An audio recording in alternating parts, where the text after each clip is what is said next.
Drive safe.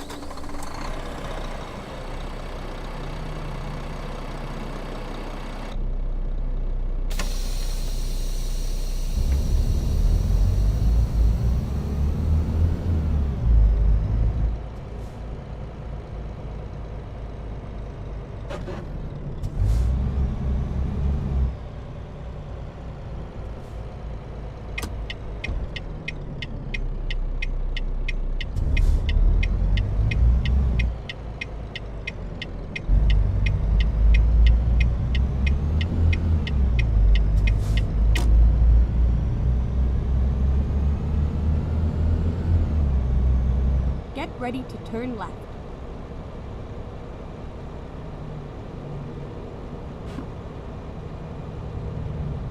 Turn left.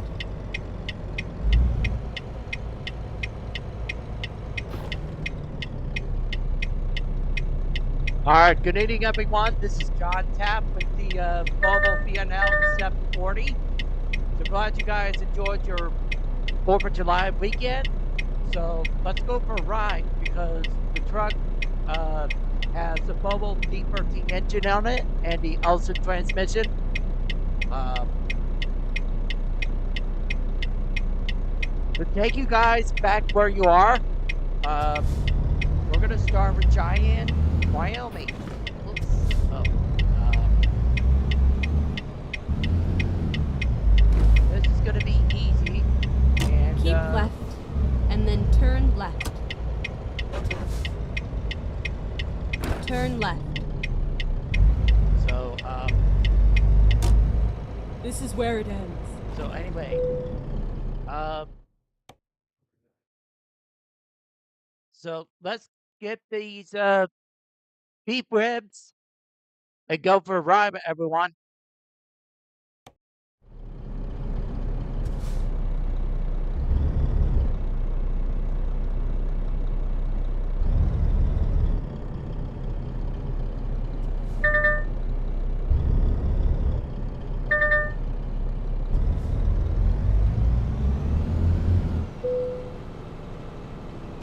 Let's do this.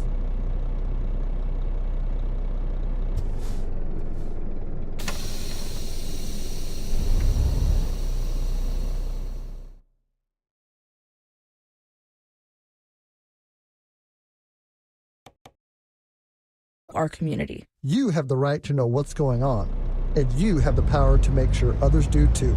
Join the community right now at houstonpublicmedia.org/donate or call 888-909-0887. Support comes from the Eternal Gandhi Museum, celebrating International Day of Turn Yoga left. with an open house, yoga for all skill levels, cultural performances, and more. Open to the public, June 21st. Registration at egmh.org. Your NPR station, News 88.7 KUHF Houston, a service of the University of Houston. Get local and breaking news anytime at houstonpublicmedia.org. Listen to us on your favorite devices. Tell your smart speaker to play News 88.7.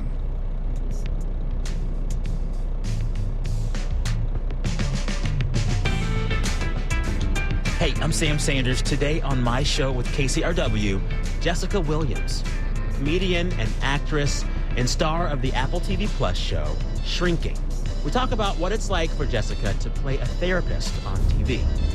But also, Jessica gives me and all of you a bit of therapy as well. So your 20s are about taking information in and you grind. It matters. Like, you have more energy. You don't get that hungover for a reason. Yeah. You need to go out and grind, okay? Grind if you're writing. Find that solitude and grind with the writing. Show up for yourself. Like, you know, whatever you need. Meet people. Right. Fill your tank. And then turn Acting left. lessons and life lessons from Jessica Williams coming up this hour after these headlines. Turn right.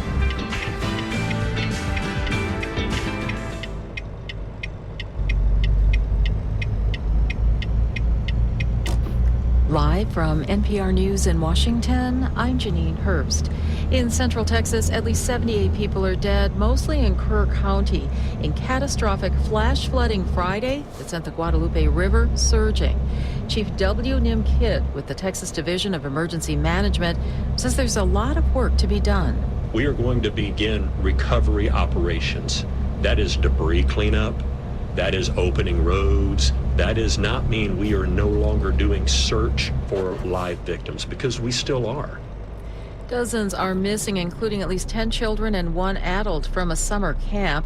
NPR's Sergio Martinez Beltran is there and spoke to some of the residents. Ryan Dale was in his apartment with his 3 children. The building is right next to the Kerrville River Trail along the Guadalupe River, which officials say rose more than 25 feet in about an hour. And I was sitting there and I was just stressed out all night looking at the rain coming down. And I came out of my house about 6 o'clock, and it was about 100 yards out from the apartment. And then I came out 15 minutes later, and it was smacking the side of the apartment, getting up over the fence. Dale grabbed his kids and started running away. And I could just hear people screaming, and it scared me.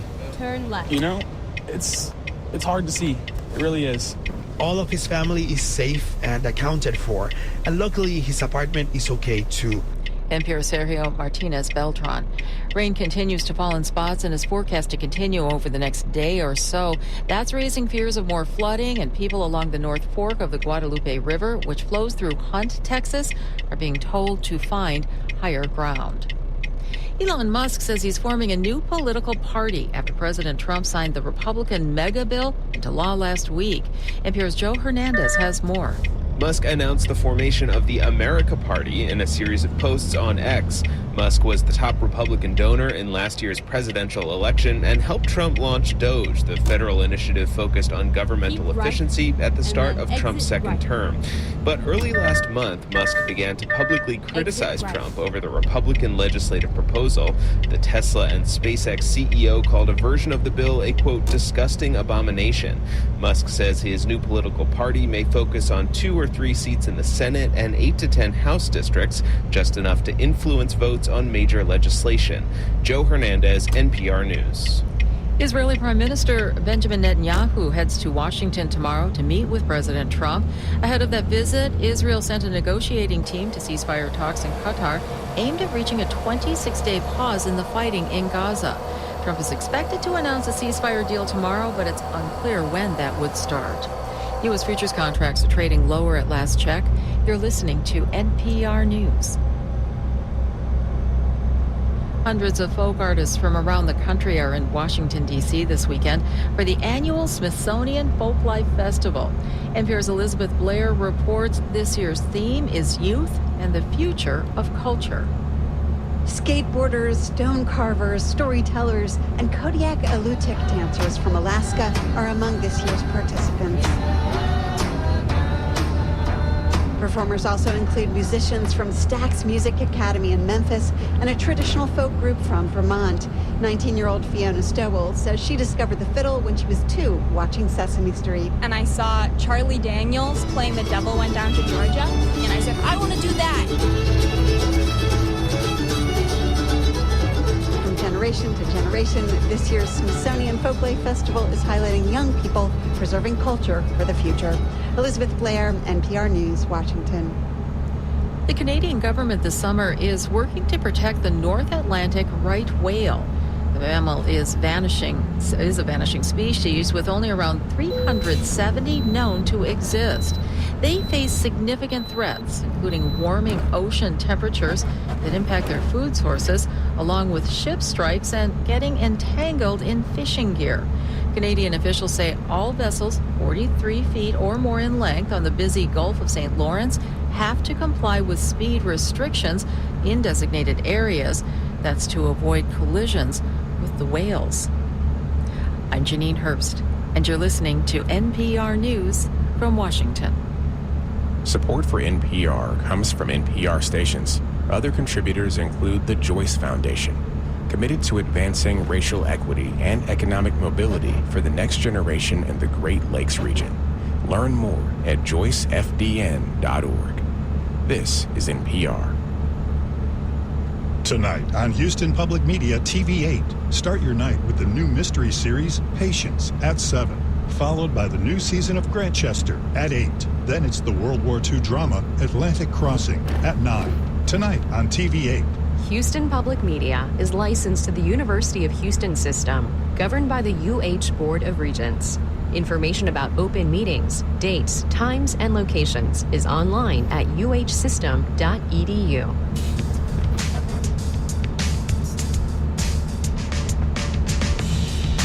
Hey, I'm Sam Sanders. Thanks for checking out my show. This week we have a very, very special guest. Someone I've been watching and listening to and admiring for years. Maybe you have too. I'm talking about Jessica Williams. She stars right now in the Apple TV Plus hit Shrinking. She plays a very nice therapist on that show named Gabby. You want therapist Gabby or friend Gabby first? Friend. Derek, you are an incredible person. You're kind, you're loyal, and holy dude, what the hell do you put in that head of hair of yours? Now I'm gonna switch into therapist Gabby. But you've probably also seen Jessica Williams before on The Daily Show, or maybe listened to her before on one of my favorite podcasts of all time, Two Dope Queens. It was a stand-up podcast she hosted with Phoebe Robinson, and it was all about showcasing women and queer comedians. Hey, what's up, y'all? Welcome to Two Dope Queens! As you can see, Jessica Williams has done it all. And this episode was so fun because she and I talk about it all. Everything. All these roles, her entire career, and also just life. We talk about therapy and forgiveness and what it's like to freeze your eggs. This conversation is just full of life lessons from Jessica, and I cannot wait for you to hear all of them. Also, if you aren't already watching Shrinking, do that, because Jessica on screen as a therapist is just so soothing. All right, with that, let's get to Jessica Williams with lessons for acting and for life. Jessica Williams, welcome to the show. Tk you very much. I appreciate Air horn. it. Put it in post. Yes, No, yes. just keep that. That's like it That's happened it. in real That's time. it. I'm so happy you're here. Thank you. Me too. So I was thinking about how to start this conversation, and I was like, oh, Jessica has a really unique experience that could be helpful to a lot of listeners right now. You know, I was watching you in Shrinking and saying, oh, this must have taught you a lot about therapy and mental health. You should play a therapist. And then I kept thinking about how earlier in your career, you were on The Daily Show for years, helping people think about politics.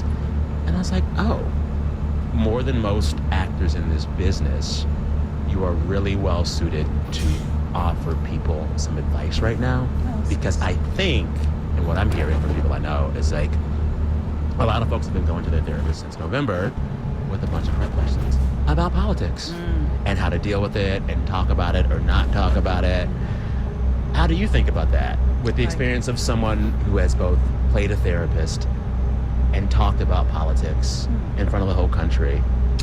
Well, first of all, I don't know if Shrinking taught me anything about therapy, only because I've been doing it for like 12 years on my own. Yeah. So I understand, like, I mean, the biggest thing about playing Gabby is I think the creators wanted her, whoever they casted, they wanted her to be like a therapist where you look at her clothes and you're like, where did she get that? Yeah. And then someone who felt very warm and like someone whose office was really colorful and stuff. And so for me, playing Gabby, it was like, okay, I'm gonna like, I have to be the most present for Gabby, you know, in every scene. And then, and always like, when I get cast in things, I'm usually a teacher. Really? I play teachers in 75% You know what? You're of right. roles. Yeah. What's that more or about, you think? less. It's about that sort of advice. Like, I think because I did The Daily Show and I did podcasting, like, and then I think Shrinking is just another like form of that. You playing become a trusted therapist. voice. I guess so, which is funny. I think people want me to teach their white kids. Like, I've always been a teacher.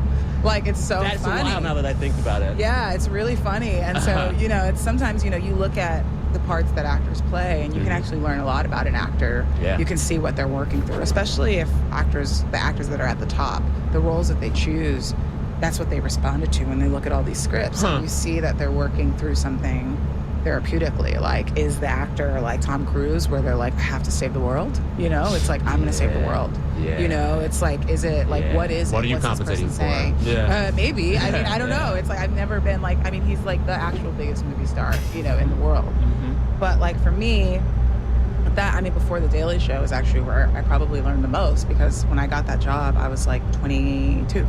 And I did it for 5 years. Yeah, I did it for 5 years, 22 to 27. And that's like a time where you can go to grad school, you know, you get your first job like out of college and or something like that or whatever. You learn so much in that time period, and for especially like politically. Go straight on. And so I learned so much at that job about like, you know, it's like John says, like, we're serious people doing something funny, you know, making fun of politics, which is unserious people doing like something, I don't know, I biffed that, something like that. Just Google the Jon Stewart, like, serious people doing something funny quotes. Anyway, so it's that. We're like giving people vegetables, but they think it's dessert, but then also towing the line of like not being self-righteous and not being preachy. Like for me, I think with advice, it's like to not take myself too seriously and preach to people because that's not my job. And then I'm taking things too seriously. Like I need to be able to laugh at it. Oh, well, this is the thing. And I think, and part of that, what I'm trying to do is like say to myself, in this moment where it feels like there's pressure to only perform one kind of emotion online, it's important to show all of my emotions. I can be sad on the internet, I can be happy, and I can say this is all part of me. I don't want to be the person who's always just angry about everything. I don't want to be the person who's always toxically optimistic. It's like, oh, there's a whole range. Have you seen Inside Out? There's like several. Oh my God, they all mix together. It's like they all ride in the car together. Yes, great. Like those are really. I'm afraid to watch the second one. Me too. I haven't seen it yet for that reason. I'm just gonna weep. But I love that first one so much, and I think about it all the time. But I still also have not watched the second one because I'm like, okay, I need to be. Yeah, I watched the first one. I watched the first Inside Out on a plane, which makes you more prone to cry anyway. Oh, of course, you're in the tunnel in the sky. Yeah. The movie is ending. Some really nice flight attendant comes by and she's like, "Are you okay? Are you in duress?" And I'm like, "No, girl, it's just the Inside Out got." Yeah. No, I got ma'am. I got got. Are there any in-flight cookies also, please? Come on. I would love another Can I get one. extra? Because Pixar shot me. Yeah, absolutely. I totally get that. Like, it is important. We contain multitudes. Yes. And I was saying, like, it's nice that people are like getting angry and like they're getting like as they should be about a lot of things in this country. But I was like, you know, black people, we've been mad for a long time. Can I tell you? You know, like you have to live with it. Yes. We have to live with it. Well, and like whenever I talk with a black person in my life who is older, whenever I want to complain about anything, before I know it, my Aunt Betty's like, "Well, I remember when there were the dogs. I remember when there were the separate water fountains." I got chills. Yeah. You know? Yeah. I was in Alabama with my Aunt Betty over Thanksgiving. That's where my mom and we all grew up. And she took me by their childhood homes. And then she was like, "Yeah, that's the school that we integrated. They marched over there." And I was like, "I've never asked you this, but like, y'all were doing the separate water fountains?" She was like, "Oh yeah." And she told me about when they integrated, she was just bold and nosy, and she would like end up at her white friends' houses. And she's like, "I didn't realize it was dangerous till I was grown." Wow. Whatever I'm complaining about. I know. Whatever I'm complaining about. I know. You know? And sometimes that's why it makes me mad when like people have that coolness about politics and they're like, it doesn't matter. Like it actually does. And it mattered for her. Makes my blood It mattered for all of us. I can't like you know, and then at the end of the day, it's not up to me to dictate how everyone lives their lives, right? But I still have a reaction to it. Like that I'm just like, oh my gosh, like it matters. Like my ancestors, it matters. Like I have to like vote, you know? And like just for that reason of like, you guys think that black people that have managed to make it to the polls, like in spite of like, you know, all of the disenfranchisement that we've had for decades, like, do you think we're voting because there's like perfect candidates that we're voting for? Yeah. Do you think we're like, oh yes, 100% for black people, even though we have the private prison system and and all this stuff I'm mad about? Do you think that's like why we're voting? Well, it's also, when do I in my normal everyday life make a choice only for the perfect thing? Never.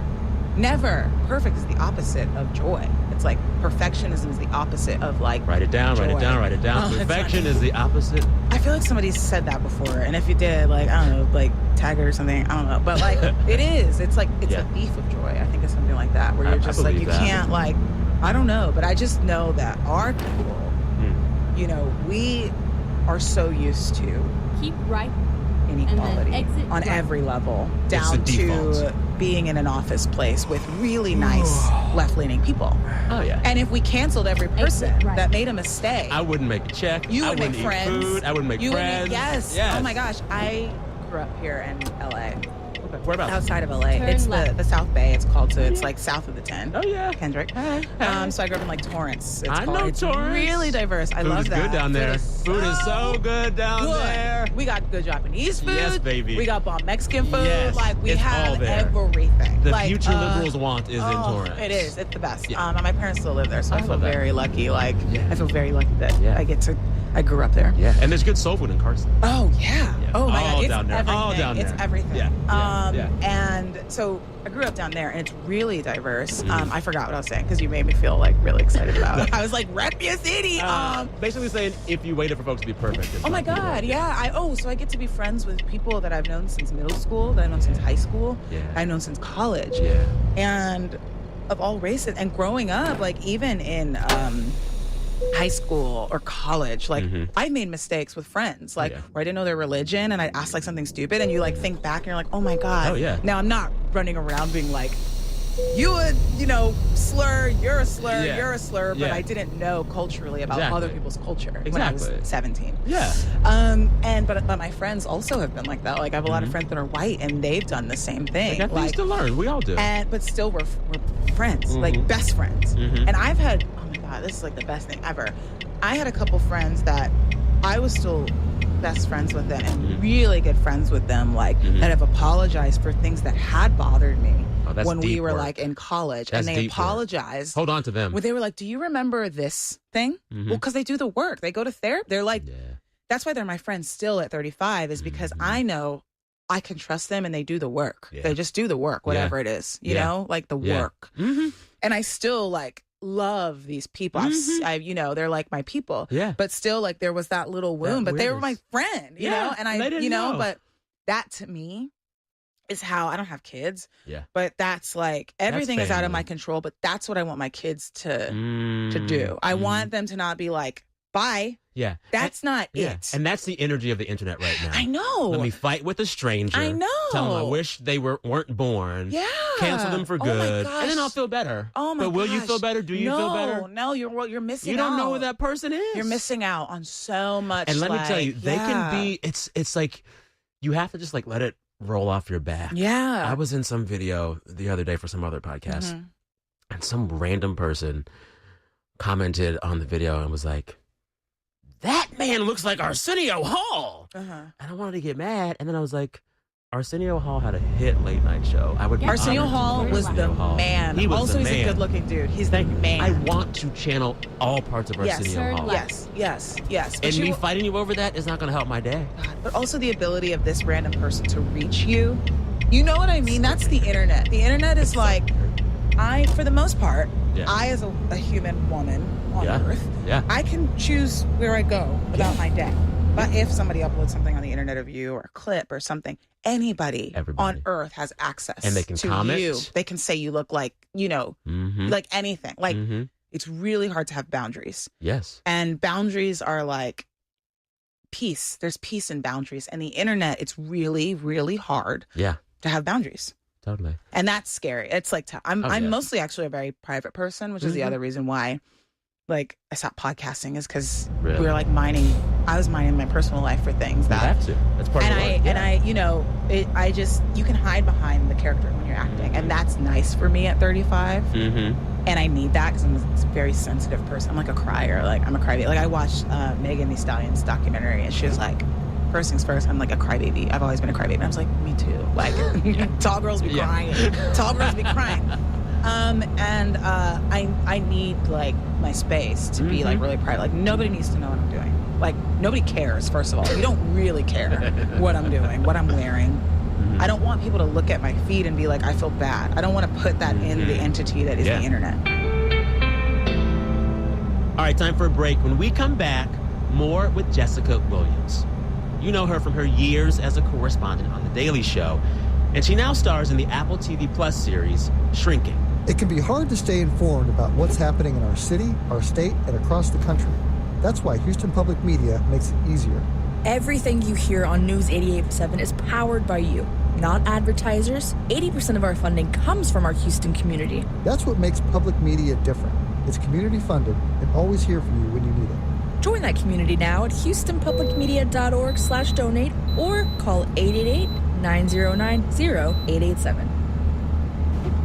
I'm Maria Hinojosa. Next time on Latino USA, why Mexican Americans are choosing to go back to Mexico after losing hope in the American dream, the Mexican dream. That's something that you see a vast difference between Mexico and the States, is that people actually take the time to enjoy their life. That's next time on Latino USA. Latino USA, Sundays at 7 p.m. here on News 88.7. Neighbors helping neighbors. Volunteering in Ukraine. It's become a part of our everyday life. Feasts with new friends. Hot peppers, tomatoes, garlic, and they're grinding all of that into a pulp. All around the world. NPR News in Guerrero State, Mexico. Beirut. St. Petersburg. Baumholder, Germany. Mumbai. Lagos. We'll take you there on All Things Considered from NPR News. Weekdays beginning at 3 p.m. on News 88.7. Hey, it's the Sam Sanders Show with your weekly guide to pop culture. Let's get back to my conversation with comedian and actor Jessica Williams. You may know Jessica from being the youngest ever correspondent on The Daily Show.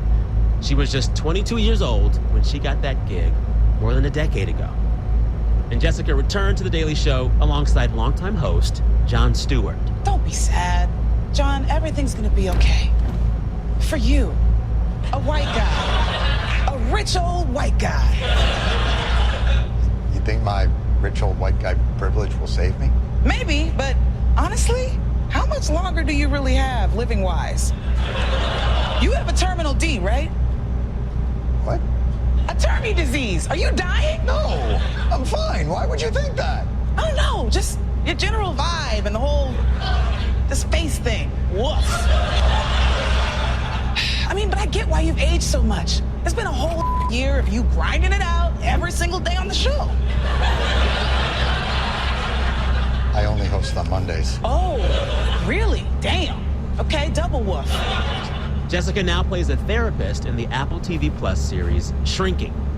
She stars opposite Harrison Ford and Jason Segel. All right, back to our chat. The show Shrinking is all about therapy, therapists working through life stuff, real stuff, and also navigating their relationships with each other. I don't want to give too much away, just watch the show. But tell folks who your character is. Gabby. Yeah, I play, on Shrinking, I play Gabby, and she is a therapist, black therapist, and it's kind of, Shrinking's like, it's kind of a hangout show where you're just watching these people, like, be in houses. Yeah, very nice houses. Yeah, it's very cute houses. Yeah, it's like a bright, like a bright hangout show. Yes. It's like not a cool show. It's like an earnest show, and I love it. I like earnestness. Yeah. And so, it's a show about this guy, played by Jason Segel, who loses his wife in a car accident very suddenly, and he's a therapist. And Gabby works with him, and this kind of founding father of CBT therapy. Cognitive behavioral Paul. therapy. Yeah. His name's Paul, and he's played by Harrison Ford. And it's about this guy working through his grief and his loved ones around him, and it's about found family, which I like.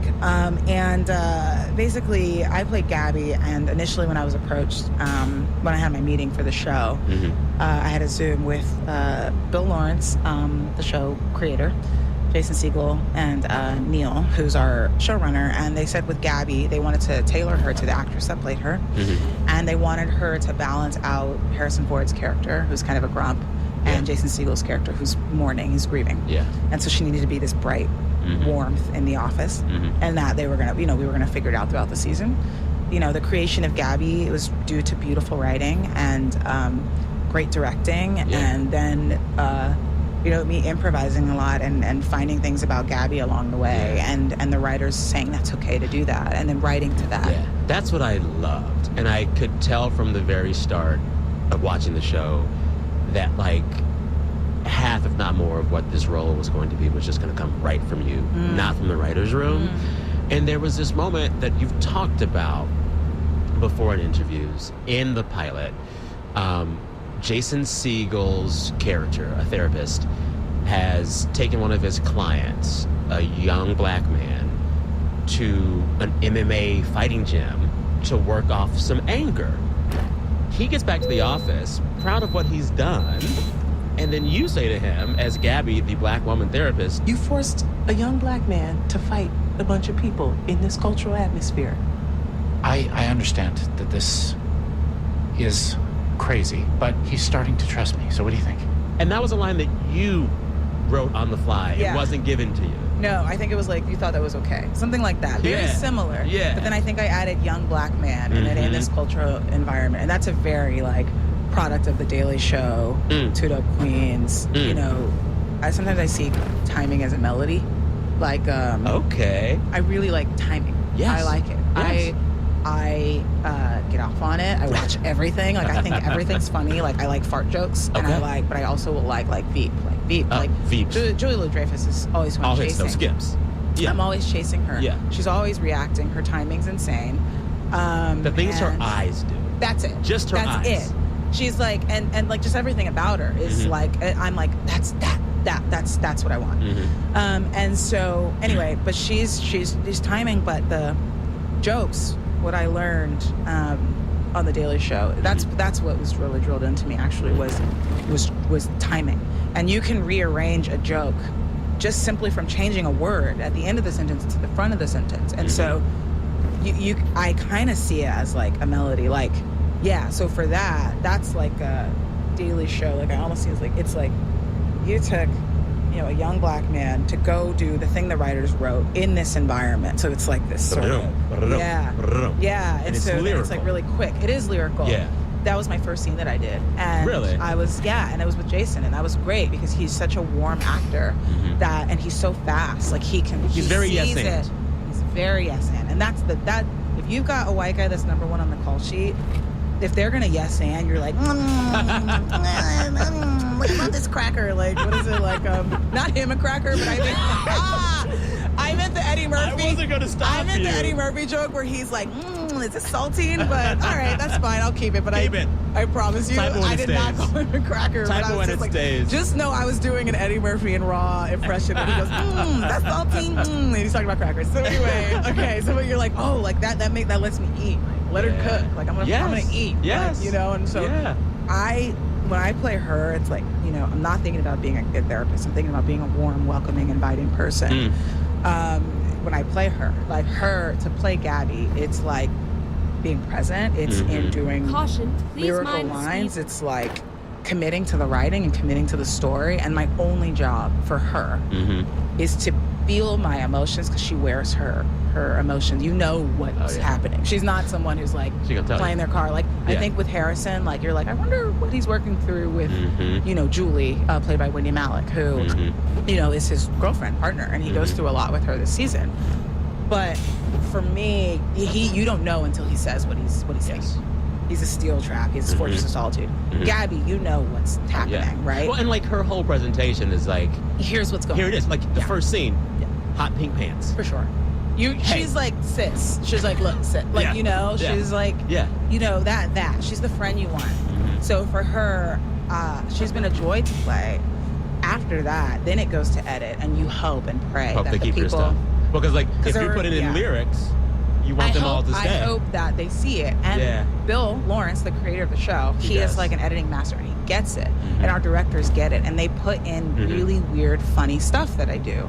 And they do it to make us all sing. They do it for everyone. But they put in a lot of weird reactions for me. And that's like what makes Gabby Gabby. So she's the combination of like everyone yes-anding, not just from Jason, but like the directors, editors, you know, but that doesn't always happen. If you're just joining me, I'm talking with the actor and comedian Jessica Williams.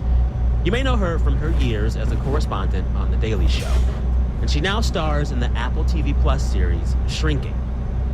With the yes-anding you're doing, and you've talked about this before as well, you are giving yourself space to be a lyrical actress. Oh, wow. You're giving yourself space to yes and, but you're also in this environment where your character is a black woman who needs to talk about black woman things when it matters, and the people in charge of the show are not black women. That's right. And you've talked about That's having to right. say to them, some of this stuff you won't know, but trust me. 100%. How did that work? I'm very It's not. intrigued. They're all sweeties. Like, there's no no's. It's like, just go.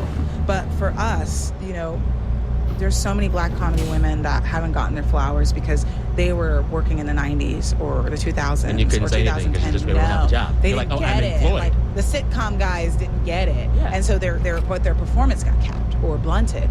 Or they took out the da-da-da-da-da that we talked about earlier, the da-da-da-da-da. Because they didn't get it. They didn't get the lyrical. Like, trust me. But, that's why you get, like, I get a million no's, every day for acting. You get a million no's. It's like a really hard business. Yeah. And then when you get your yeses, it matters when the yeses mean something.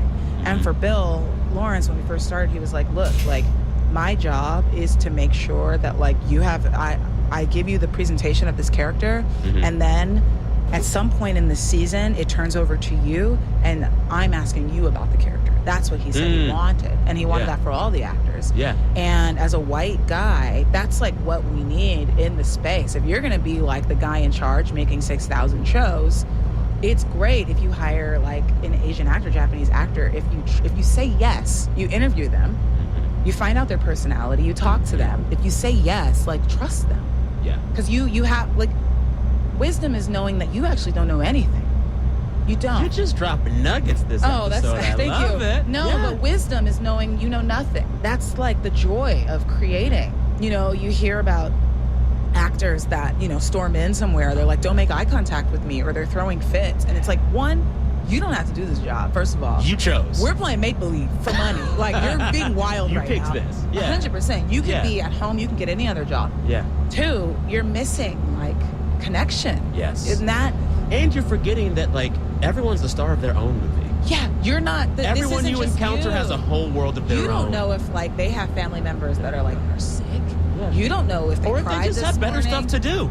And everyone has lives. Yes. That's the other thing. Yes. Everyone Everybody has a life. So you're throwing a fit. Yes. And we got, like, that sound guy's wife is pregnant, and he's got it, like, or he wants to watch the Clippers game. Go Clippers. Yeah. Like, everyone has lives. Yes. And it's like, I think we miss that everyone has as many thoughts, for better, for worse, as you anybody do. else. And as you do. We all have that like, we all have, Yeah. that's the guarantee, is that your thoughts are ongoing and Yeah. working through that. That's what's guaranteed, is life is suffering. Yeah. You talk like a person who's gone to a lot of therapy. Oh, that's really funny. Thank you. I guess that's why I keep playing teachers. Okay. Yeah, and that's why I play therapists. Yeah. Yeah. So realizing that, are you okay with that? With what? The kind of nurturing roles that you get. Sure. Yeah, whatever. You're not mad at it? You're not like, I want to be in a role at some point where I just kill everybody. Yeah, I do. Or I'm the... the cool thing is that once I play that supervillain, that's like that warmth that's coming out, it's going to be so impactful. Like, but my biggest thing is I'm always trying to demonstrate range, especially on shrinking. I just want you to see, like, I can make a hairpin turn on a line. I can give you, I can make a hairpin turn on a scene. I want you to see how quick I can go from, I'm gonna hit that joke as hard as I can, but then I'm gonna do a scene with truth and feel in the moment, and you're gonna feel moved. That's my goal. Is range. I love so, that. I'm only at the beginning of people realizing that I'm in this realized business. for years, bro. Oh, I know. I appreciate it. You said you would listen to the please. Like, I appreciate it. But even in that, you didn't like. I wasn't getting parts. Like, you didn't know I was an actor. Like, I was like acting, but I cannot wait. For what's to come. But until then, it's like about owning what you look like. Like, acting is like, oh, what's my type? What do I look like? What do the casting directors see? Yeah. And it's good to know that. Like, you should know that and like play that and be like, oh yeah, like, okay, you think I'm like nurturing? Cool, let's do that. I'm gonna give you nurturing. Because when, somebody writes a part and it's nurturing, they're gonna go, I saw her in Shrinking, and I'm gonna cast her that. Or they're like, she must play a villain. That would be like such a crazy villain. What kind of villain would you play? Villains all have justified reasons for doing whatever they do. So I mean, villain. We saw Wicked. There are reasons. There's there are Wicked, reasons. and I'm gonna call it Wicked from now on. We saw Wicked. Yes. But there's always reasons. Like, even like that's the amazing thing about Black Panther. You're like looking at Michael B. Jordan in that first one. Can I just say, everything Yeah. about Black Panther, the first one especially, with both of them, at the end of the movie, I was like, the villain was the most correct one in the whole film. I know. You're like, dang. But that's like a good villain. Right. That's a good villain. We're too sophisticated. The audience has seen so many, especially with Marvel movies and Disney movies and superheroes. We've seen too many villains. Yeah. That it's like, no, you need to relate to the villain now. You know, and that's the experience though. We are. You know, we contain multitudes. We're allowed to make mistakes.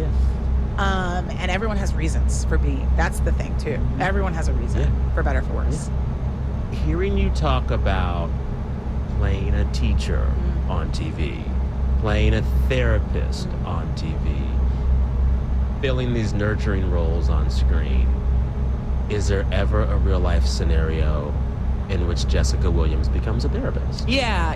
And that was my 20s, was like being friends, and I put it in quotes if you're listening, like with people that would just take the energy in it, for better or for worse, because I'm going to connect with you inherently, okay? Like, I'm going to try to like meet you where you are. That's just who I am. And in my 30s, I've accepted that.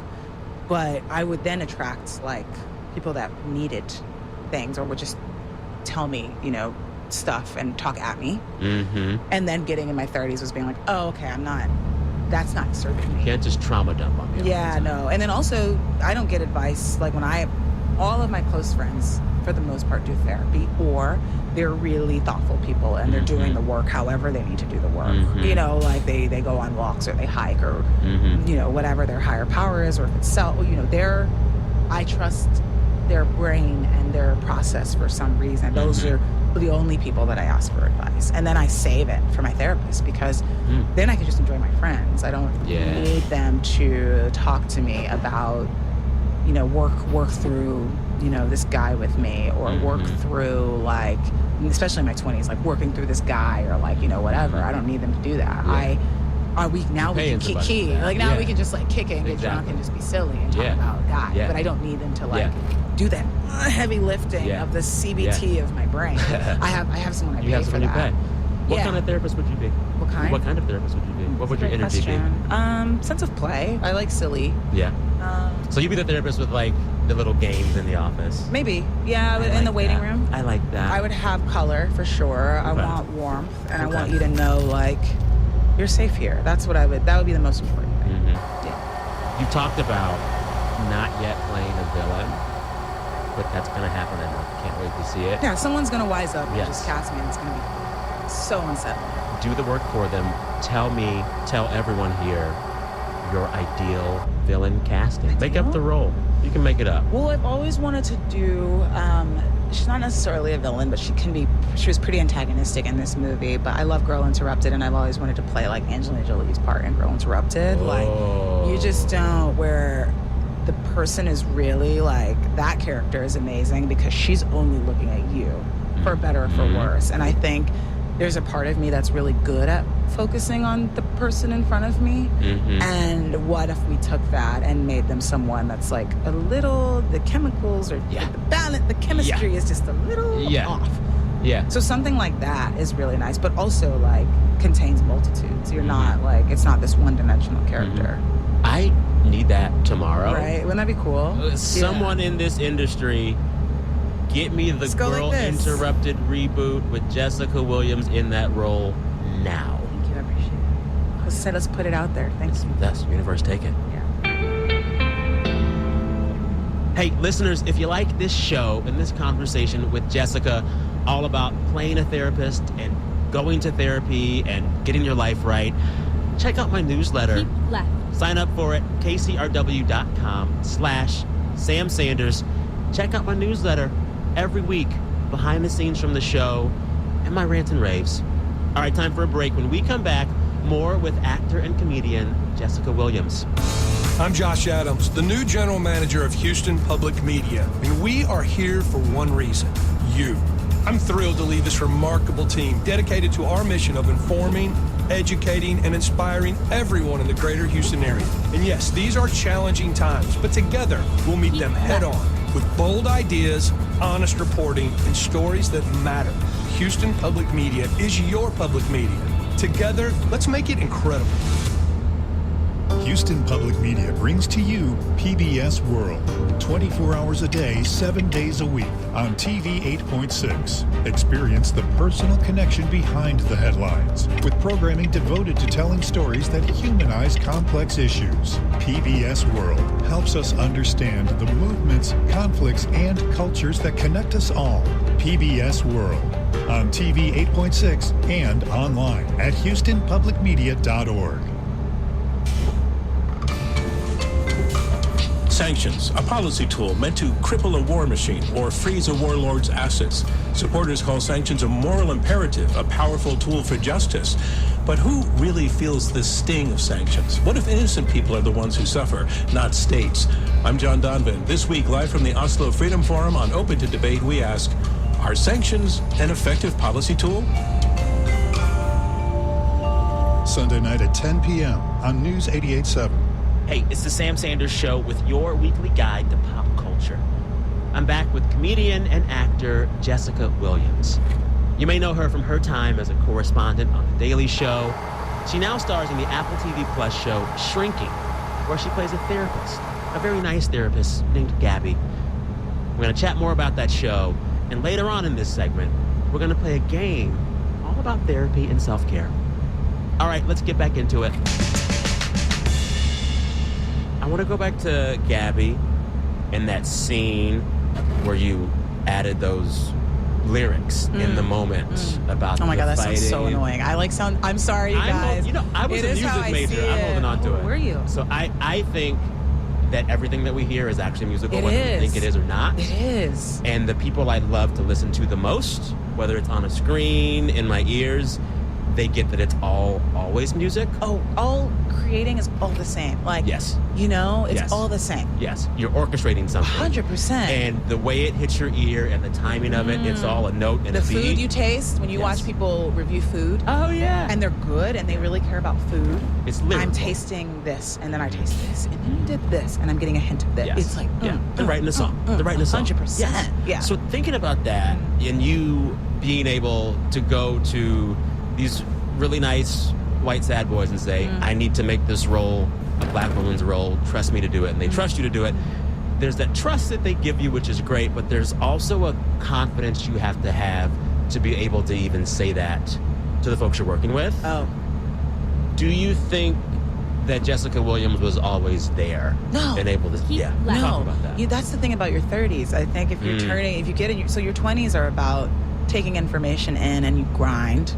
It matters. Like, get there and grind and whatever it is. That's the time. You have more energy. You know, you go Sure out do. at night. You don't get that hungover for a reason. Yeah. You need to go out and grind, okay? Or grind at work, grind on a man. That's right, grind. Yeah, grind on that. Grind on that person, okay? We need to learn about our bodies ourselves, okay? Okay, it's true. But like grind if you're writing, find that solitude and grind with the writing. Show up for yourself. Like, you know, whatever you need. Meet people, fill your tank. Like, let the inspiration, lyrically annoying, I know, I'm down with fly to you. Like, let it smack you in the face so you don't know where it came from, but you have to be like available. And so in my 20s, I got to work at The Daily Show, and Jon Stewart, great boss. Like, I always get really I always emotional hear he's talking about great. him. I always hear he's great. He's the best. And I love him. But one of the things that he did, 'cause I was a baby when he hired, I was 22. Oh my gosh, That's you ever look back 4 years previous and go, I didn't know anything about anything. But at 22, you know, if I'm in this huge writer's room with people that are like Ivy League educated, people that are stand-ups, like seasoned stand-ups, you know, I would be like this, and John would be like, but do you have something you want to say? Yeah. He'd find me in the room. Be like, do you have something to say? If I did something, you know, we would go through every line, and he'd be like, do you feel comfortable saying this? Is that what you want to say? That's great. How do you feel comfortable? Or I'd be like, hey, can I talk to John? Like, there's a couple times I'd be like, I don't feel comfortable saying this, and I feel weird about it. And he'd be like, let's not do it. So I had this boss that he encouraged. Yeah, and gave no notes. He also gave no notes. So I look back at early sketches, and he let me bump my head, and that's like, I'm getting teary right now because I love that. I also just froze my eggs last week, and so I have a lot of estrogen. A lot I'm going I'm on. nuts right now. I cried everything. But he gave no notes, and I had just before that had like sketch comedy, like classic guys, like legends, like give me notes after sketches at 20, 21, like mean on email. On email? For comedy. Screw yes. those guys. Oh my gosh. Like They wanted to be outrageous. mean. Outrageous They wanted to behavior, be yeah. mean. And I still have those voices in my head sometimes. That's like my mean censor voice, you know? And I'm thinking now that I'm 35, like, and I was 20. You're a loser for that. Like, I would never talk to a 20-year-old in such a harsh tone. But John, you know. Also, never write down feedback. Give it No, Give it yeah. Oh my verbally. God. And It's sandwich, nicer. compliment sandwich, right? Yeah. Like, and I mean, really make it Seriously. a sandwich. Like, we're Big talking. bread. Big Texas bread. toast. I'm talking carving Texas toast. board. Yes. Like, I need a Yes. nice sandwich. Yeah. Okay? Yeah. So anyway, he just never gave me any notes in retrospect, ever. You know, and I'm sure he had thoughts on, you know, this 22-year-old performance, but I got to be raw. And Which like, is good. but he also like held me accountable for my words. Like he put me in charge of my words. Yeah. And so I left that job. For better or for worse, being like, actually, in an interview, in anything, I'm actually really in control of what I say. I think for me, it's like, you know, thinking about how you were in these rooms with folks and saying, my experience as a black woman, I'm bringing it to the table, trust me on it. As a black man, I'm not sure I was able or ready to do that well into my 30s. Right, so that's what, Yeah, so I was saying, like, your 20s you're learning that you can do that. You don't know that you can do that in your 20s. And if you do, that's like Gen Z, like, you know, do your thing. I know, bless. But millennials, like...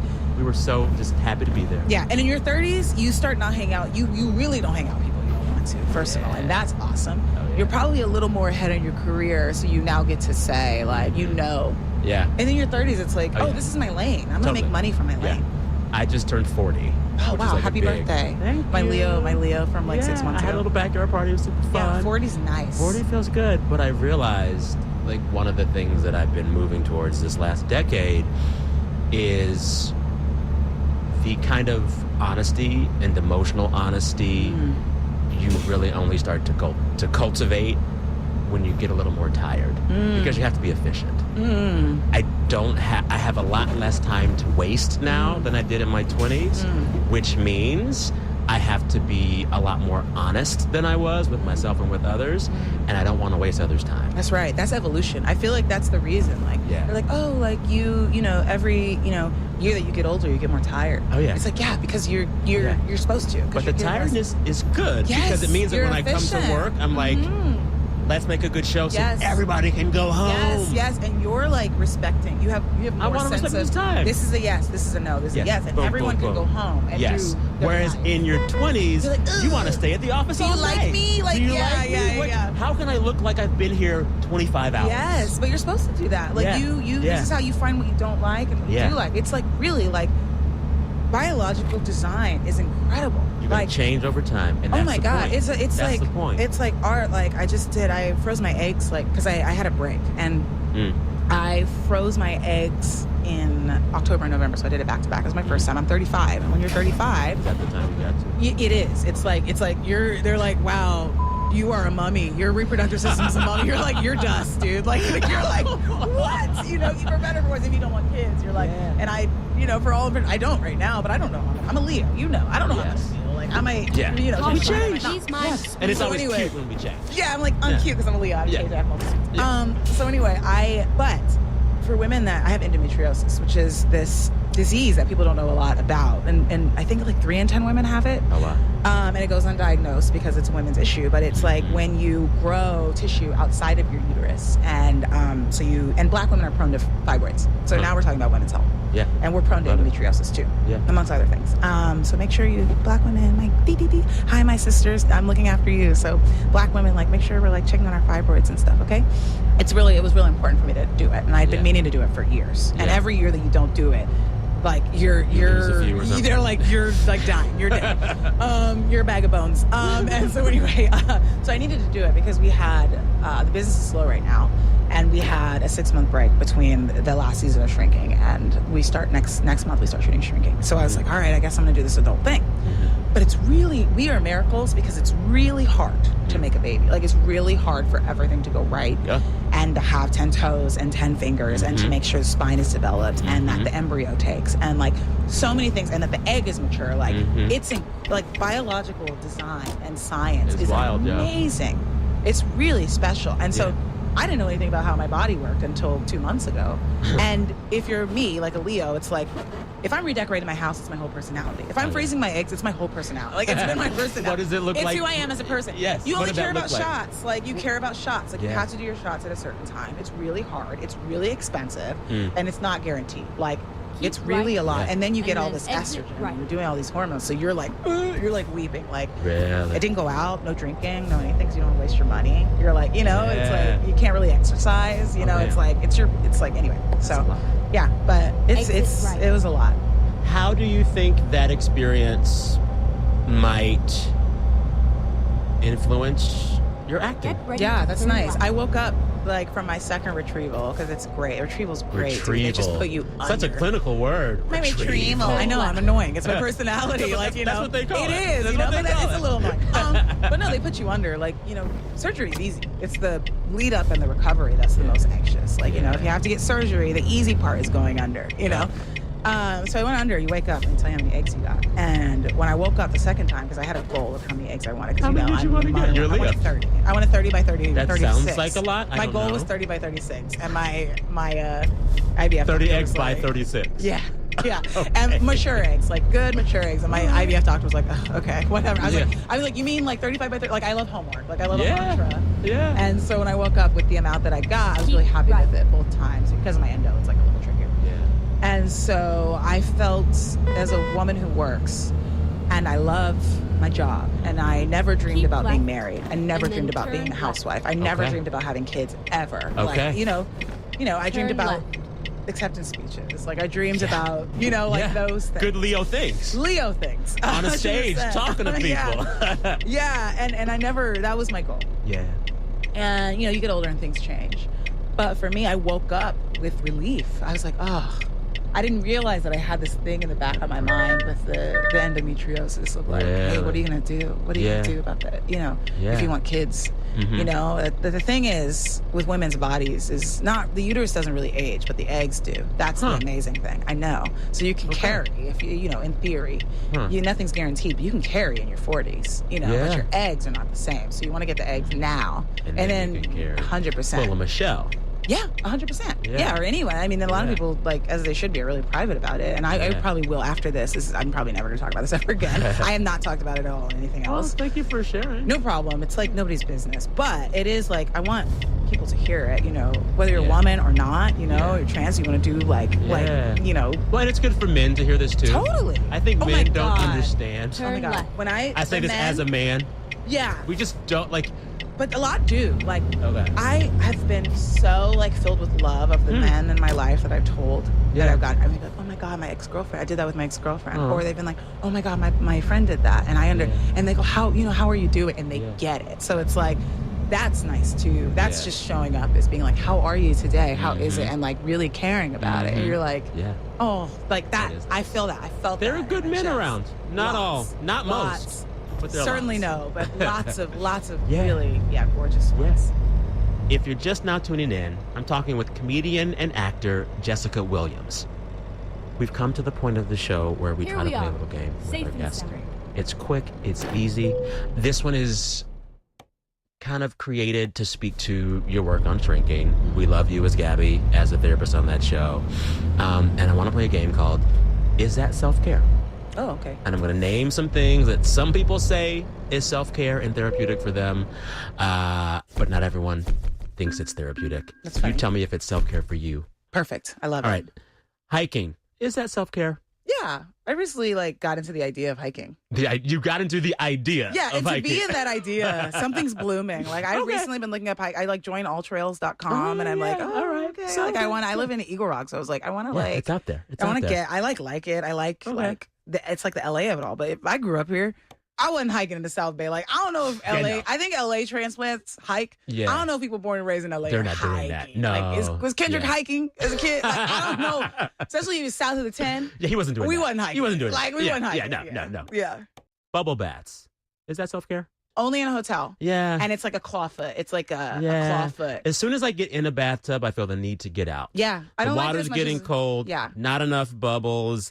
What's happening? Yeah. Skydiving. Is that self-care? Maybe, yeah. Maybe. Okay. Yeah. It's a no for me. Yeah. Yoga, is that self-care? Yes, absolutely. Yeah, I do It like just it. works. It's just good. Yeah. A rage room, is that self-care for Yes. Jessica Williams? Yes.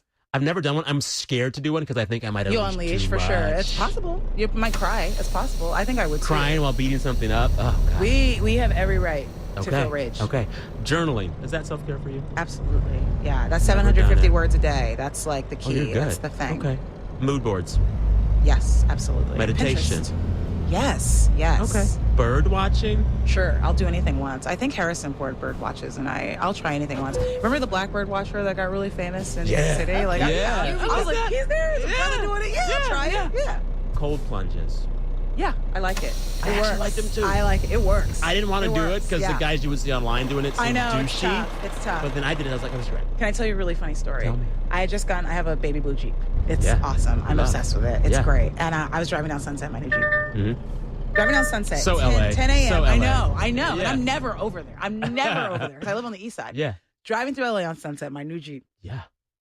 I look, and it's a big street, wide street. Mm-hmm. I look to my left, and I see Daniel Kaluuya get out of the car. And I love Daniel. Yeah. And I was like, I roll down my window because he's on the opposite side of the street. And I go, Daniel! And he goes, hey, oi, mate, hey, mate. And I was like, hi. And he was like, I love your car. And I was like, thank you. And then I was like, where are you going? And he said, I'm going to a cold plunge. And I was like, I love that for you. And then he said, you look good, mate. And I was like, thank you. And then he goes, you look strong. And then the light changed. And I was like, bye. And that was the exchange. But it was perfect. And he was on his way to a cold plunge at like 10 a.m. I haven't spoken to him since then. And that was like a year ago. But he was like, you look good, mate. You look strong. So we just sent each other love on like across this massive. We had to be like Black joy and across it was Sunset. awesome. It was awesome. We So love it was it. really We cool. love it. I got interested in cold plunges after that. Turn right. I gotta say, this was a very grounding conversation. Really? Oh my That's God. nice. Yeah. Thank you. All of the energy you brought to the room was Turn great. right. All of the like masterclass on like acting and how you do it was fascinating. I really enjoyed it. Thank you. Everybody watching, listening, go watch Shrinking right now. It is it goes down easy and it's soothing. Oh, good. I like the idea of it being a cozy show. It's nice. Yeah, enjoy. Thank you. Yeah, thank you Go for your time. I straight on. appreciate it. Jessica Williams, come back anytime. Thank you. Anytime. Bring that blue Jeep down here whenever I you will. want. Beep, beep.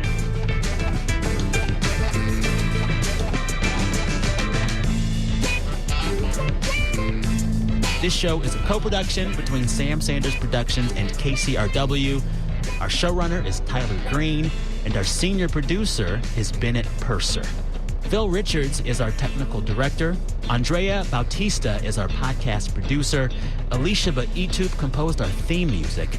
And together, Arnie Seipel and I co-executive produced this show. All right, if you like what you heard on this show, you can find all my interviews on your favorite podcast app. You can find them on YouTube. You can find them at kcrw.com/Sam Sanders.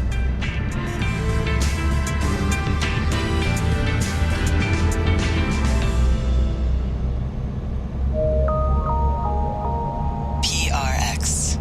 Support for Houston Public Media comes from Alley Theater, presenting Agatha left, Christie's The Mirror and then Cracked, turn left. a mystery where everyone becomes the suspect of a murder in a web of jealousy and hidden truths. Tickets and more at alleytheater.com. Turn left. I'm Anita Rao.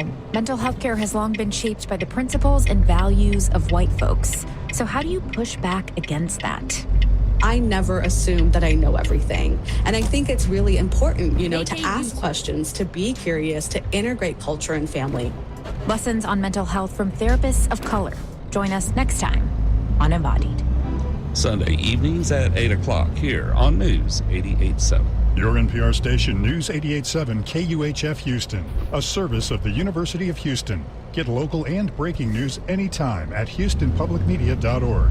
Listen to us on your favorite devices. Tell your smart speaker to play News 88.7. From Futuro Media and PRX, it's Latino USA. I'm Maria Hinojosa. Today, why some Mexican Americans have stopped pursuing the American dream. Instead, they're moving south in search of the Mexican dream. I think there's a lot more room for fun here and to actually enjoy enjoy life here. And I think that's something that you see a vast difference between Mexico and the States, is that people actually take the time to enjoy their life. And then Puerto Rican musical duo Buscabulla on their new album Se Amaba Así. It became clear that it was a bold artistic move and that I had to embrace it. All this coming up on Latino USA. Stay with us, no te vayas.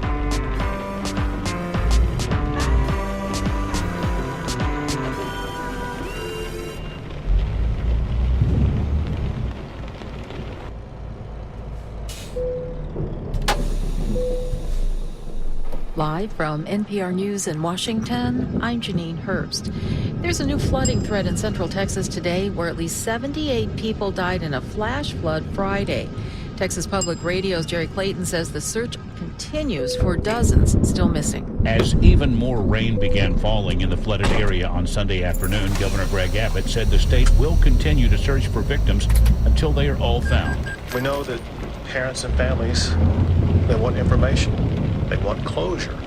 And we want them to know that we are working as swiftly as possible to get them accurate information that will provide that closure. There are over 400 first responders from more than 20 agencies working in Kerr County, including searchers on foot, in boats, and aircraft. Officials expect the death toll to rise not only in Kerr County, but in several other areas of the state that have experienced flooding. I'm Jerry Clayton in San Antonio. President Trump says the deadline for his tariffs deal is Wednesday, but Treasury Secretary Scott Bessent says some countries may have more time. NPR's Luke Garrett has more. Trading partners that make deals with the U.S. before August 1st can escape stiff tariff hikes, Bessent tells CNN. Originally, July 9th was the deadline. Bessent says President Trump is sending letters to these countries with a trade deal ultimatum. If you don't move things along, then on August 1st, you will boomerang back to your April 2nd tariff level. Those so-called reciprocal tariff rates reached as high as 50%, and when first implemented, crashed the stock market, though it has since recovered. Bessent says Trump's strategy is maximum pressure. If you want to speed things up, have at it. If you want to go back to the old rate, that's your choice. Bessent says he expects several big trade announcements in the coming days. Luke Garrett, NPR News, Washington. Israeli negotiators are in Qatar for ceasefire talks with Hamas as Prime Minister Benjamin Netanyahu is scheduled to meet President Trump in Washington tomorrow. NPR's Daniel Estrin has more. Talks in Qatar are aimed at reaching a 60-day ceasefire in Gaza. According to the ceasefire proposal, Hamas would release 8 living hostages at the start of the ceasefire and 2 more hostages on the 50th day of the ceasefire. Israel would release Palestinian prisoners. President Trump is expected to announce the ceasefire deal as early as Monday with Netanyahu in the White House. But it's unclear when the ceasefire would begin. Israel says Hamas is seeking, quote, unacceptable changes to the ceasefire proposal. Hamas wants guarantees that talks will lead to a permanent end of war. It also wants humanitarian aid, according to the previous UN system, and for Israeli troops to withdraw from areas captured in recent months. Daniel Estrin, NPR News, Tel Aviv. Wall Street and U.S. futures contracts are trading lower at this hour. You're listening to NPR News. In recent years, more people are using some sort of security camera to monitor outside of their homes. In Anchorage, Alaska, those cameras also end up capturing footage of the city's abundant wildlife, from nosy moose to playful bear cubs. Alaska Public Media's Ava White has more. Donna Gale Shaw manages a network of 9 trail cameras on the city's east side, roughly half a mile from a busy neighborhood. Because of her cameras, she knows she's not the only creature that walks these trails. I get lynx, wolves, coyotes, foxes, brown bears, black bears, moose. Closer to downtown, Emily Bokar also has cameras, and she says they've captured everything from a bear sniffing her flower baskets to a pair of moose feasting on Halloween pumpkins. I think it's magical living here. It's like every day around you, there's just like wild beasts in your yard. It's something she says she's never experienced anywhere else. For NPR News in Anchorage, I'm Ava White. Now, tropical depression Chantal came ashore as a tropical storm across northeastern South Carolina today. The storm is dropping heavy rain in places, causing flooding and tornado warnings in parts of North Carolina as it moved up the mid-Atlantic. Forecasters say the storm is expected to cause life-threatening surf and rip currents along beaches over the next day or so. Crude oil futures are trading lower at this hour, down 1.5% at $65.97 a barrel. I'm Janine Herbst, NPR News in Washington. Support for NPR comes from NPR stations. Other contributors include Melville Charitable Trust, committed to ensuring all people have a safe, stable, and affordable home that allows them to thrive. Information about ways to prevent and solve homelessness is at melvilletrust.org. Sanctions, a policy tool meant to cripple a war machine or freeze a warlord's assets. Supporters call sanctions a moral imperative, a powerful tool for justice. But who really feels the sting of sanctions? What if innocent people are the ones who suffer, not states? I'm John Donvan. This week, live from the Oslo Freedom Forum on Open to Debate, we ask, are sanctions an effective policy tool? Sunday night at 10 p.m. on News 88.7. Welcome to Latino USA. I'm Maria Hinojosa. For decades now, there's been a persisting story from Mexican immigrants and even family members that every opportunity for higher education, for jobs, for a better life, those things could only be found in the United States and not in Mexico. My whole life I grew up, Mexico doesn't have any opportunities. Mexico doesn't set you up to be successful. In Mexico, blah, blah, blah. But I've noticed that's been changing. People who have lived in the United States for much of their lives are now talking about moving back to Mexico. And that's a big shift, even from like 10 or 15 years ago. And oh my God, was I wrong? I finished high school here. I went to university here. I got great jobs, great paying jobs. I purchased a home last year. I'm able to travel internationally. I'm able to have a good life here. That's from a TikTok video of a user named Ani Manzanares. Oh, I'm Annie, by the way. She's talking about her family, how they moved back to Mexico a few years ago after her parents had immigrated to the United States for what they thought would be the American dream. Back then, the largely accepted narrative was that if you wanted a better life, you had to head north, past the border. But Ani says that's just not the case anymore. So I just wanted to make this video if anyone is considering just moving. The Mexico that your parents left 10, 15, 20, 30 years ago is not the same Mexico that currently exists. There's so many opportunities. There's just so much. And Ani is not alone.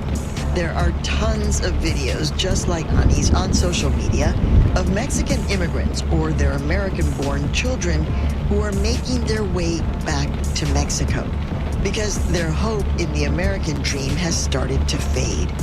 Disillusioned with American politics, they're seeking a new dream, the Mexican dream.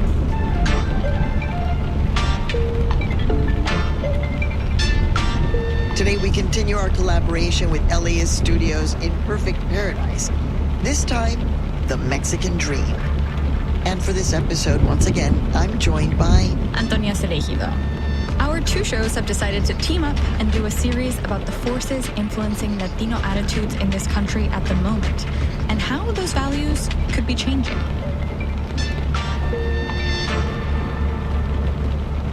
Last week, we talked about the rise of the Latina tradwife influencer online. And next week, we're taking a deep dive into a debate happening with Latino pollsters and the role that data and messaging played in the last election. But today, we're diving into a new aspect of the story, how the belief in the American dream might be shifting to another part of the Americas. You might have heard a lot during lockdown about how there was this influx of American immigrants, often called digital nomads, who are working U.S. jobs, making U.S. dollars, but living in Mexico. A whopping 1.6 million Americans are living in Mexico. It's not the border crossing you expected. Americans leaving pricey U.S. cities, heading south to work from home. in Mexico City. The rapid growth of remote work has given people more freedom to pick the places they like to live. And lately, more Americans have been choosing Mexico. It was huge. It was a big story. It was like, everybody hated on Mexico City. Y'all said it was filled with smog and dangerous, but now y'all are moving there in droves? What happened? Exactly. And we have data to back that up. From 2019 to 2022, the number of Americans who applied or renewed residency visas surged by about 70%, according to statistics from Mexico's Migration Policy Unit. The story I want to tell you today is maybe a subset of those statistics, but it's a story that I just haven't heard as often. It's about Mexican Americans, so folks who, are of Mexican heritage but grew up here in the U.S., moving to Mexico City. And the way that I first became aware of this trend was through TikToks. After living in the United States for 23 years, I can tell you with all the certainty in the world, life in Mexico is a lot better. Vámonos ya, de regreso a México. Qué sueño americano ni qué nada. Ahora es el sueño mexicano. Ahora es el sueño mexicano. With everything going on in the United States, people are looking to escape. The young woman who said, my whole life, all I heard was, Mexico no sirve. And it's like, yeah, you've been sold a bill of goods about Mexico, but also some might say her parents were sold a bill of goods about the United States. Yeah. It's the American dream, dollars are going to flow, and the United States is a very complicated place right now. So this notion of the American dream being replaced by a Mexican dream, that's hot.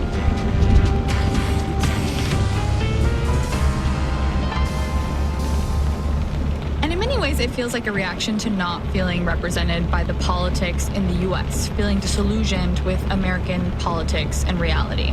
Mexican politics have changed entirely. Right. Yeah. Like U.S. politics have.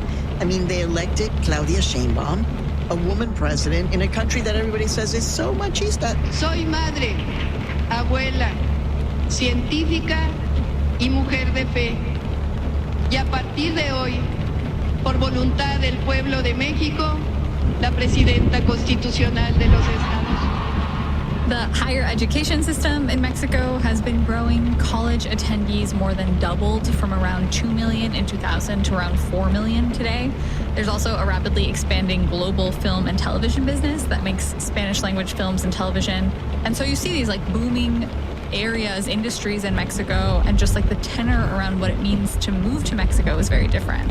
So one thing I noticed in particular is that in my own life, the people who I saw moving to Mexico City were creative people, artists, filmmakers, creative directors, many of the people who are in these fields that are typically found in the places where you and I live, Maria, like New York City and LA, these places that are considered these hotbeds of creative activity.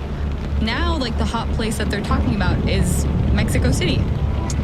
So that's what we're going to be looking at in this episode. We're going to be talking with a Mexican-American creative who moved to Mexico City in order to pursue her version of the Mexican dream. And we're also talking to a Mexico City native about how the influx of U.S. immigrants is changing the city. So let's dive deep now on chasing the Mexican dream. We have Doris Anim Munoz. She's an artist, an activist, and a music supervisor. She was born in Southern California. She moved to Mexico City at the end of 2022. And Antonella Raba is a cultural organizer. She's a galleryist who was born in and works out of Mexico City. Doris, your parents, like my parents, right, se fueron porque se imaginaban de que, the United States was going to offer more opportunity. In my case, my dad was a medical doctor. He was hired by the University of Chicago to make his dream come true. But I didn't talk a lot with my family about the American dream. What about you? Did you talk about this thing of el sueño americano, the American dream? And how did you understand it while you were growing up, Doris? To be honest, I think since I was a kid, it was a mixed bag of the American dream and nightmare. I was the only citizen in an undocumented family, and so I think my parents struggled with the idea of what did we come to this country for. They came shortly after the amnesty program, I think with a different idea of que les iba a esperar, what was going to wait for them, only to then sit in this legal limbo for over 30 years. My brothers are 7 and 11 years older than me, so they were brought to the States when they were 2 and 6 years old. And they didn't know they were undocumented until they were in middle school. And so I think like any idea or dream that they had of their future became that nightmare. And so I think there was a lot of pressure on me to fulfill the American dream, not so much that my family could fulfill that. Wow. Whew. Yeah. I mean, you moved back to Mexico in 2022. So what made you say, okay, I'm looking south. My dream is south. I wanted to, make up for lost time. Since I was a kid, I had this dream of being able to meet the family that I never had a chance to grow up with, hear stories about my grandparents, and what really pushed that decision was when my grandmother passed away. I just felt like I can't heal here. Like, yes, tiempo para irme and seek that healing where I've always felt held most by, and that was here.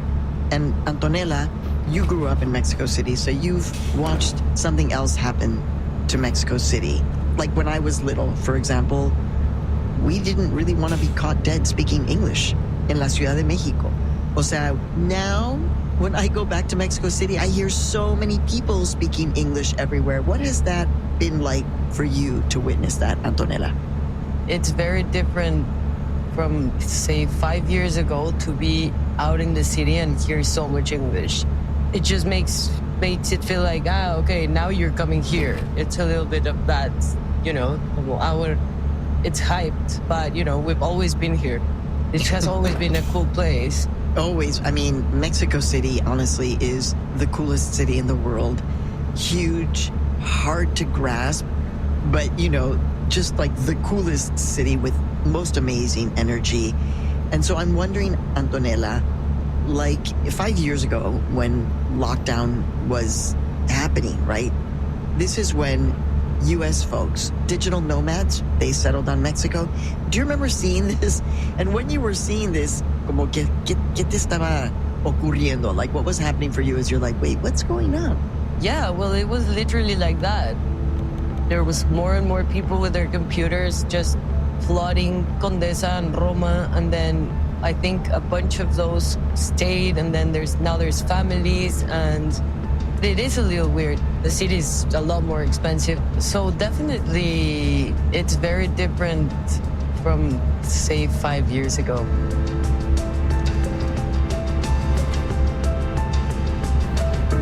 Coming up, what it was like for Doris to move to Mexico City as a Mexican American, and how locals have adapted to their new reality.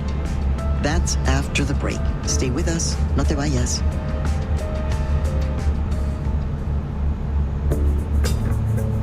It's one thing to love public radio, but it's a special thing to support it. Consider this. If you've got a car you don't need anymore, or you've got one that's simply too expensive to repair, you can arrange to donate it to Houston Public Media. We take any kind of vehicle in any condition. It's easy for you, pickup is free, and it could be worth hundreds of dollars in support. Visit HoustonPublicMedia.org/cars to learn more. And thanks.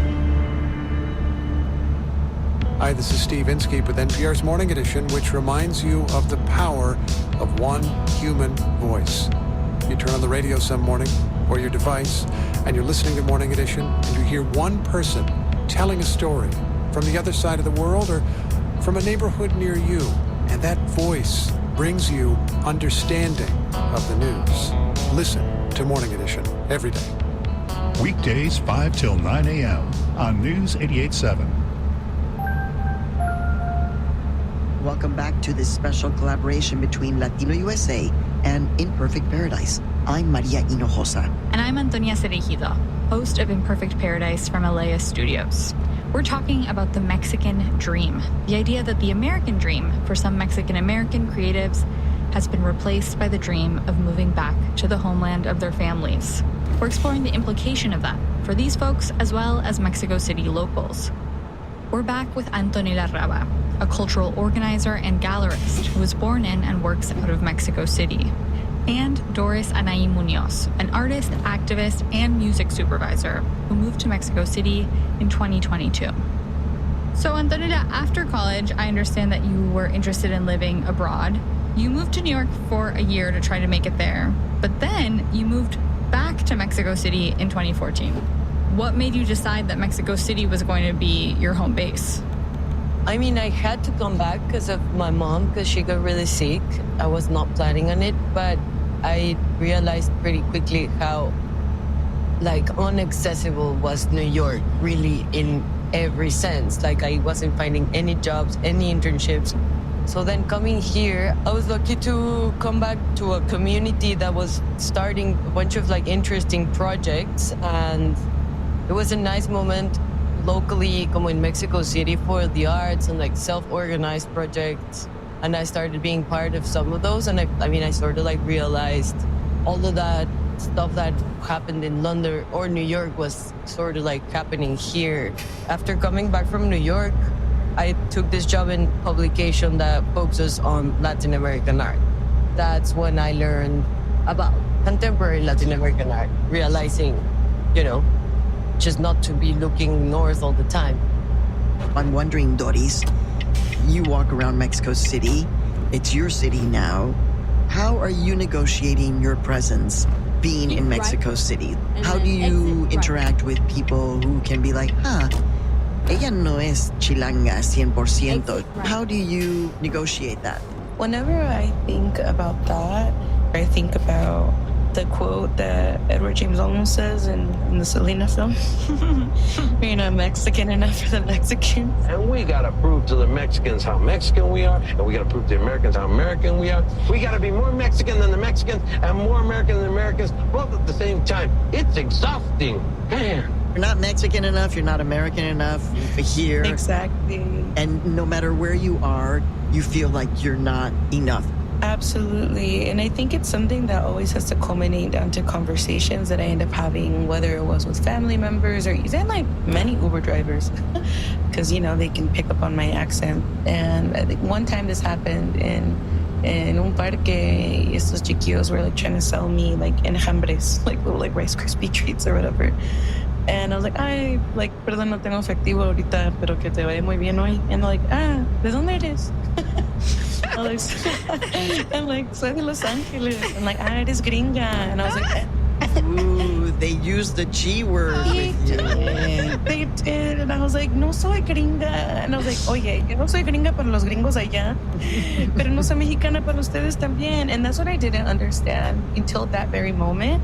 Because I grew up, like, you refer to gringos as like white people in America, right? But I didn't understand that Mexicanos call anyone who's from the States a gringo.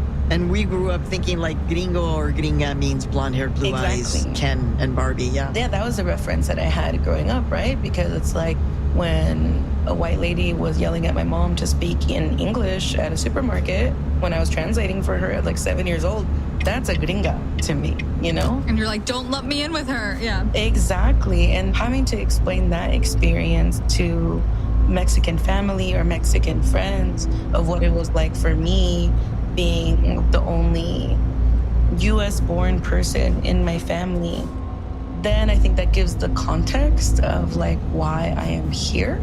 Because I know that like I came here with purpose, not just to like treat Mexico City as my Disneyland, as like a digital nomad, like vine con propósito to like de luto, to meet family, to collect archives, to interview my elders while I still have them, to create from that space. Like as an artist, I knew that my journey it came to a place where I hit a wall in LA where like I knew that everything that I wanted to create next wasn't gonna be in LA. It wasn't gonna be born there. When I lost my grandmother, I felt this like sense of like how finite our time is here, and especially how finite our time with our elders is here. And so to have to then remind myself like I'm here because I'm spending time with my tías abuelas, and I'm collecting everything that I can from them, and I want to commemorate their legacy, to be the person that tells my family's history, and that requires me being here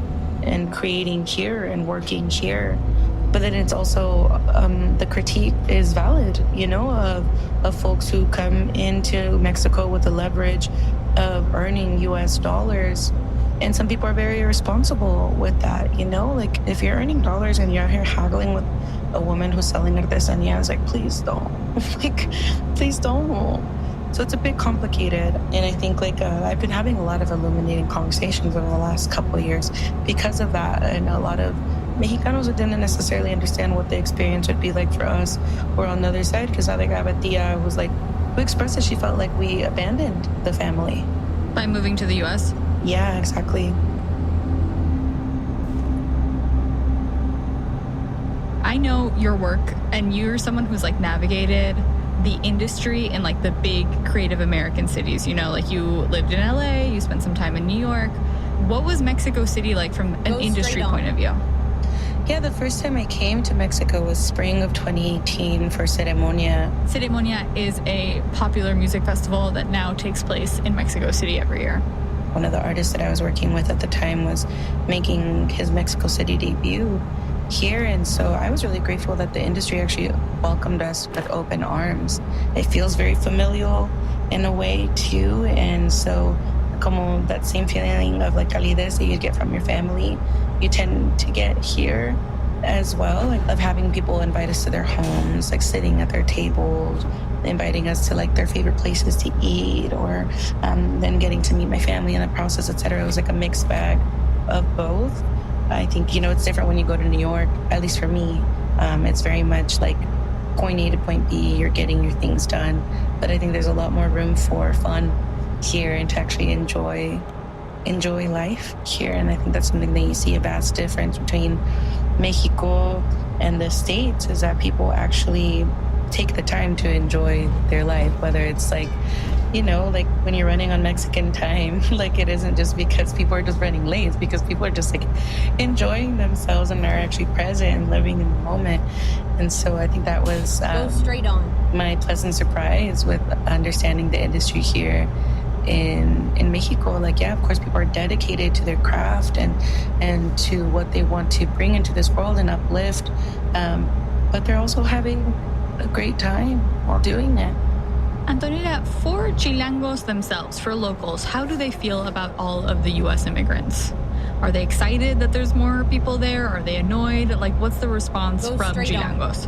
I think Chilangos are not annoyed anymore. I think they're sort of like maybe even a little bit arrogant, but you know, it's like a little funny to see pues gringos so excited about Mexico. And also at the same time, there's very different, obviously, like gringos here. I obviously have a bunch of friends. There's a bunch of good artists, and then there's like the very touristy tourists. I love the fact that Antonella is like, they're a little bit arrogant. And I'm like, wait, Mexico City people being arrogant? Never. Actually, that is the thing about Mexico City people. Chilangos always have been, always will be humble, loving, inviting, but absolutamente arrogante y creídos también, which is why we love them. So, does the Mexican dream, el sueño de Mexico, like, is that kind of where your head is at? What does it really mean to you? And, you know, I'm thinking about this all the time, not only for me, but for my kids. And as you know, Antonia, I'm actually gathering material to tell my own story of getting my Mexican citizenship back. Wow. Like just getting my Mexican citizenship back so that I can start a different kind of life in Mexico and in the United States. So my kids will be impacted by this. This is like an active conversation that I'm having about my relationship to Mexico and how I deepen this relationship. Doris, how are you feeling about this sueño mexicano? ¿Lo sientes? Sí lo siento. I think I came into living in Mexico with a very open stance. I mean, I've been spending a lot of time in Mexico over the last 10 years now. I feel like a bit of survivor's guilt of being able to experience what I am experiencing now, but knowing that I am exactly where I need to be right now. To give a bit of context, my brother was deported 10 years ago and he was forcibly moved to Tijuana, was dropped off in Tijuana. My brother came to the States at 2 years old and was deported at 29. And then at that time, I was graduating college, and I was the only person who could cross the border to bring him leftovers from Thanksgiving.